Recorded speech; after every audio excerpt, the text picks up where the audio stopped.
cuneiform writings katika chuo cha Babeli, chuo kikuu. Degree ya pili anataka asome lugha ya Sumerian language. Degree ya tatu anataka asome science and mathematics. Na degree ya nne ndio ufumakazi, anataka asome magic, astronomy and astrology. Kwa Kiswahili tunasema faraki na unajibu. Kiukweli hii degree tunataka tuseme ni degree ya uchawi.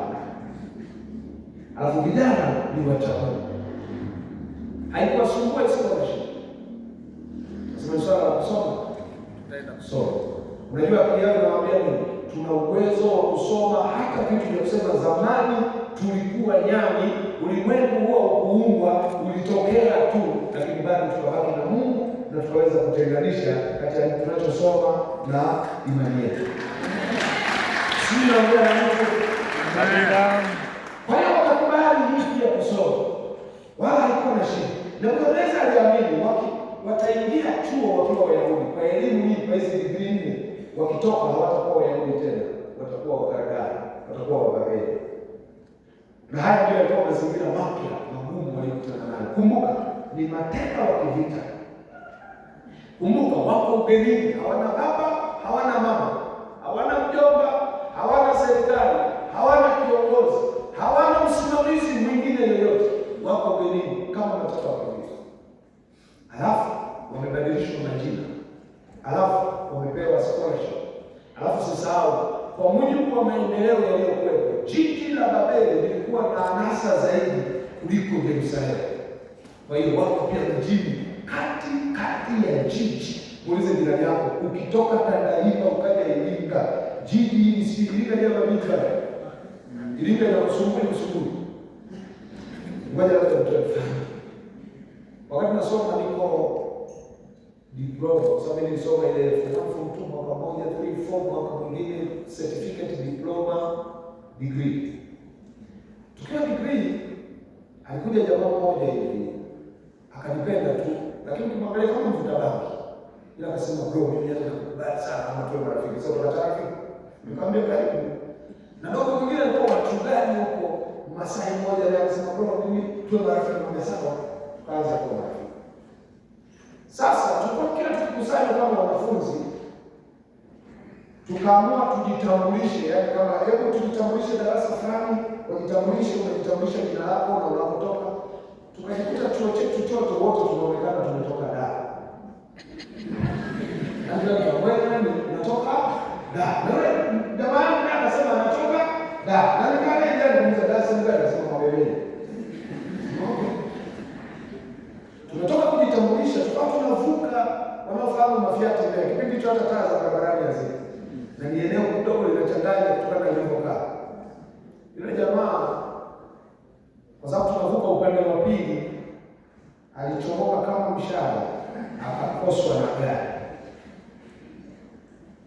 Alafu mimi nikapiga kelele na yule jamaa, wewe vipi?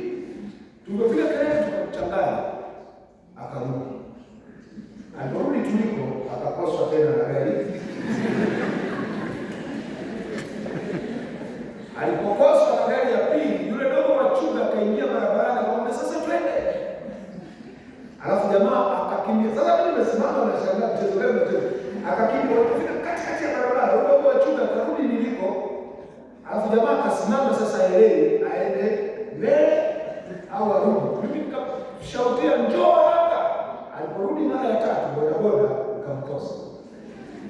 Mbea kuna baridi, lakini alikuwa ameloa jasho mwingi sana. Alafu akiwa na hewa kwa tabu, mimi nimefoka naambia mnafanya mchezo gani mtoto? Alafu ndogo wa chunga akamuuliza swali, naomba uniambie vizuri, kwenu wapi?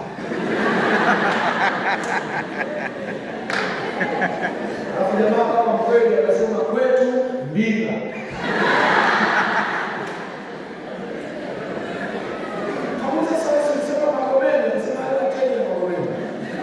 Sasa anajaribu kujifanya wajini, nikamwambia wewe, Mbeya sio sehemu ya kukuzuzua mpaka uanze kujifanya umetoka wapi. Jikubali ulivyo asili yako, wala hakuna atakaye kuuliza. Sasa imani na binadamu wameenda mjini, lakini bado siri yao walikuwa nayo ilikuwa moyoni. Walibaki na Mungu ambaye wanajua yuko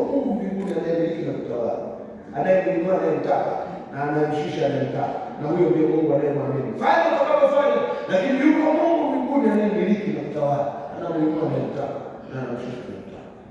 Alafu wao wanamcha huyo Mungu. Nataka niulize swali. Vijana hawakuwa na kitu chochote cha kuwasaidia, hawakuwa na wazazi kama nilivyosema, hawakuwa na chochote, wamebaki peke yao. Mtaji wao mkubwa ulikuwa mambo yafuatayo. Mtaji wao kwanza ulikuwa kutunza kwa bidii kumbukumbu kuwa wao ni akina nani, Mungu wao ni nani, na dini yao ni nini. Naomba wote tuseme hapa. Wewe ni nani? Wewe ni nani? Au kila mmoja muulize mwenzake, muulize wewe ni nani? Mungu wako ni yupi? Na dini yako ni nini? Hivi ndio vitu vitatu ambavyo walikuwa wananijua. Hata ukipita Belteshaza, mimi ni Daniel. Hata ukipita Mesha, mimi ni Misha. Hiyo hawakuwa kuisahau. Lakini walijua tunaye Mungu mbinguni anayemiliki na kutawala. Hata kama tumepigwa, tumenyang'anywa, tuko ugenini, Mungu wetu hajapigwa. Hata kama sisi tumepigwa, yeye hajapigwa, yuko na atafanya jambo na wakaendelea. Lakini wakajua sisi ni Wayahudi. Mungu alituambia namna tunavyotakiwa kuwa. Kama na wewe unatakiwa kujiona wewe ni Mkristo na unatakiwa ujisikie vizuri na fahari kuitwa Mkristo, kuitwa mwana wa Mungu, kuitwa Pentekoste, usije ukapoteza hiyo kitu. Sema amina. Haleluya. Swali sasa nataka kuuliza.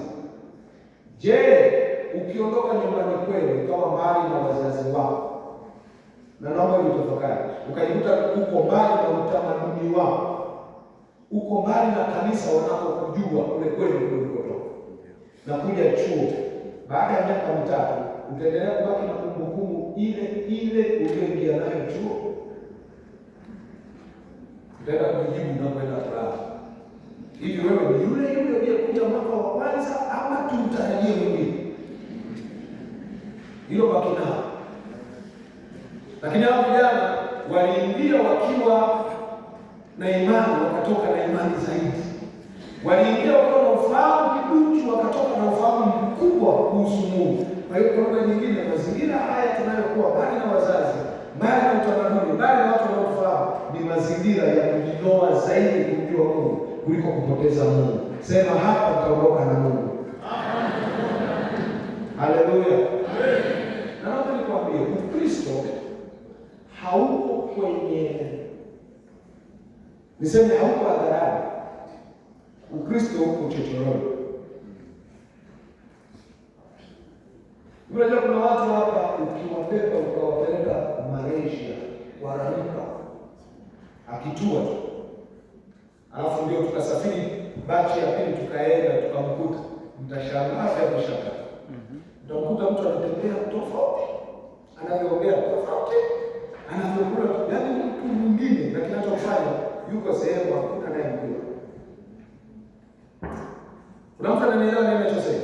Amen. Kwa hiyo hao vijana wanakumbana na mazingira mapya, mazingira mageni.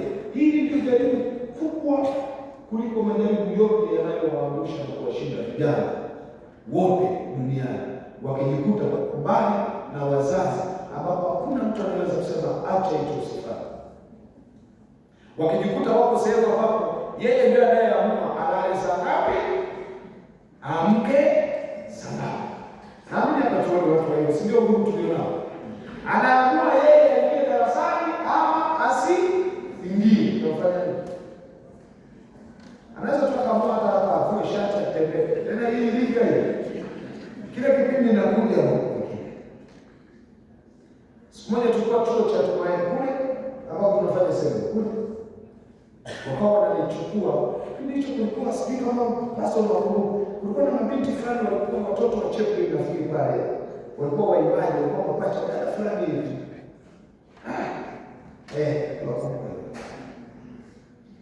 Walikuwa wameandaa ibada na Mungu amejialika pale. Sasa ninarudi hotelini. Nikawakuta vijana. Sijui walitoka wapi. Alafu ni wanafunzi. Mbele kuna kundi la mabinti. Alafu nyuma wako wao sasa. Wanapiga kelele kwanza, wanaongea vitu vingi Kiingereza vingi.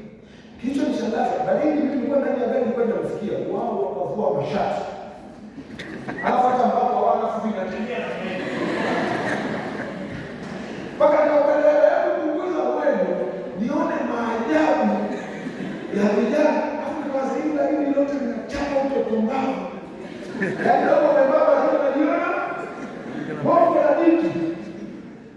Yote haya unajua ni matatizo na presha ya kuishi ugenini, sehemu ambapo hakuna anayekufaa na Ukristo ndio uko.